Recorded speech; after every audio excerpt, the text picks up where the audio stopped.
Thomas, Percy and James were looking at the early morning sky. "Everyone's so much happier when springtime comes," said Thomas happily. "Everyone except the Fat Controller," grumbled James. "He seems to be working us harder than ever. I'm tired of these coastal runs."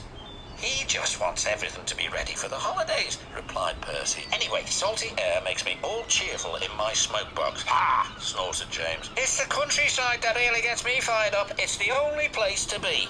And he puffed away to collect his fuel trucks from the docks. Thomas and Percy had to take some empty trucks to the scrapyards. As they were shunting their trucks into a siding, they saw an old coach. She looked very sad. "What are you doing here?" "They called me old slow coach and told me I wasn't useful anymore. Now only the mice ride in me." "Well, you may be dusty, but you look in perfect shape." The yard manager appeared. "Come along, I have trucks for you to take away." "Excuse me," said Percy's driver. "Can you tell us about this coach?" "Old slow coach, she's been here for years. She'll be broken up when we find the time," he replied. The engines were most dismayed. "We'll try and help you," said Thomas, but he didn't know how.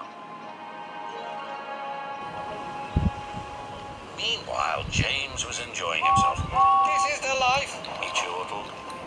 But he was heading for trouble. One of the fuel trucks was leaking. And suddenly it caught fire. "Help!" cried James. They reached the siding, and his driver gave the alarm. "It's fuel, and it's dangerous." As Thomas and Percy approached the junction, they saw the smoke and a guard waving a red flag. "Sparks from James's funnel have set the fuel trucks ablaze," he called. "The firemen have got things under control, but it's quite a mess." "You said the countryside run got you all fired up, James," said Percy. "But I didn't think you meant it in this way." "Ha!" snorted James. "It was the stupid truck's fault, not mine." "It's safe to proceed now," called the fireman. Thomas and Percy puffed slowly by, but now they felt sorry for James. It wasn't long before they reached the station.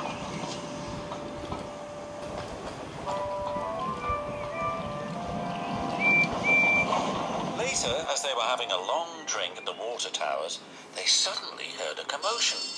"What's the matter?" Thomas asked. "It's another fire at the workman's hut," replied Thomas's driver. "We'd better see what we can do."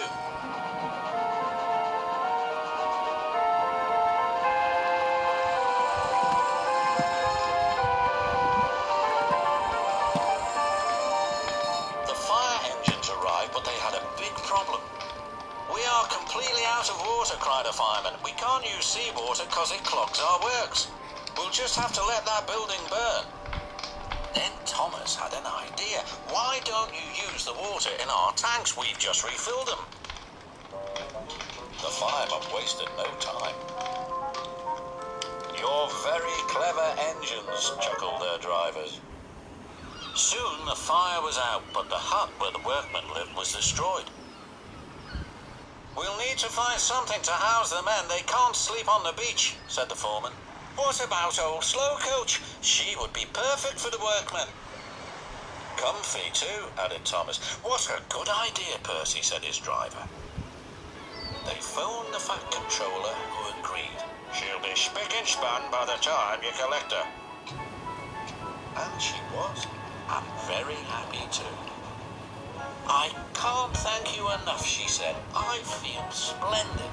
The engines buffered up to her, and she set off happily for her new home.